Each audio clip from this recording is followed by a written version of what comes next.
મિત્રો ક્યારે વિચાર્યું છે કે બાફ્યા વગર લોટ વગર દાળ કે ચોખા વગર ભાખરવડી જેવા ટેસ્ટ સાથે આજે આપણે ખૂબ જ ટેસ્ટી અને હેલ્ધી મુઠિયા બનાવવાના છે, એ પણ ફક્ત 6 મિનિટની અંદર। ચાલો સૌથી પહેલા આનો ટેસ્ટ કરી સાચી માહિતી આપું કે મને કેવા લાગ્યા। વાવ, ખરેખર સુપર બન્યા છે। તો આ માટે સૌથી પહેલા 7 થી 8 કળી લસણ, 1 ચમચી જેટલા ધાણા, 1 ચમચી જેટલું તીખું લીલું મરચું, કોથમીરના દાંડીનો ભાગ, 1 ચમચી જેટલું સ્વાદ અનુસાર મીઠું, 5 ચમચી જેટલું એડ કર્યું છે। સારી રીતે વાટી લઈશું। હવે કડાઈની અંદર 1 વાટકી ભરીને પાણી અને 1 વાટકી જેટલી છાશ એડ કરીશું। મસાલામાં સૌથી પહેલા 1 ચમચી ભરીને કાશ્મીરી લાલ મરચું પાવડર, 5 ચમચી જેટલી હળદર એડ કરીશું। વધારે એડ કરવાની જરૂરિયાત નથી, સારી એવી ફ્લેવર આવે એ માટે 2 ચમચી ભરીને ધાણા પાવડર એડ કર્યો છે। સ્વાદ અનુસાર મીઠું એડ કરી દઈશું। હવે ખટાશ બેલેન્સમાં રહે એ માટે સારા પ્રમાણમાં ખાંડ એડ કરવાની છે, 3 થી 4 ચમચી જેટલી।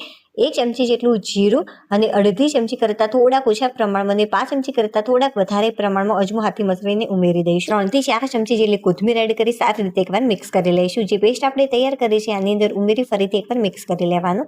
હવે કડાઈની અંદર મેં લીધા છે મમરા। તો ફ્રેન્ડ્સ, જે વાટકીની મદદથી પાણી અને છાશ લીધી હોય બસ એ જ વાટકીની મદદથી મમરા લેવાના। ટોટલ 6 વાટકી જેટલા મેં મમરા લીધા છે। આ રીતે આપણે થોડા થોડા કરીને મિક્સર જારની અંદર લેતા જઈશું અને સારી રીતે આને ક્રશ કરીશું। હાથની મદદથી ટચ કરશો ત્યારે તમને સોજી કરતાં સહેજ કકરું લાગશે, એના કરતાં ઓછું કકરું લાગતું હોય છે।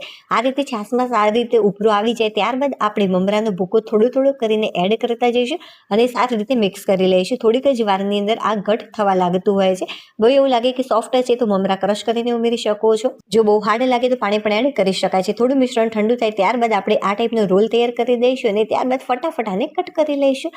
ફ્રેન્ડ્સ, તમે આને આ રીતે ડાયરેક્ટ પણ તેલ વગર ખાઈ શકો છો અથવા આ રીતે રાઈ, તલ, મીઠા લીમડાના પાન અને મરચાંનો વઘાર કરીને પણ ખાઈ શકાય છે।